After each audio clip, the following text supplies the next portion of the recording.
सत्य बोल्छु म त ढाँटे मरि जानु तिमी पनि कति राम्री ठ्याक्कै टिका सानो बिहान उठ्दा जस्तो हुन्छौ उस्तै हुन्छौ साझा पेन्सनवाला लाउरे जस्तै देखेका छौ आज तिम्रो कोमल हृदयमा माया बसाउनलाई लाउरेसँग टोपी मागी आको फसाउनलाई अझै किन परेको हो टोपी माग्दै लाउँदै म त पहिल्यै फसिसके टोपी नलगाउँदै अब हाँसी खुसीमा नै भयो जीवन जानी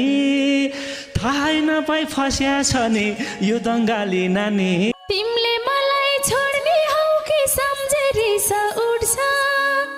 नजानेरै बस माया जान्ने बेला छुट्छ यस्तो बोली नबोला न मेरो मन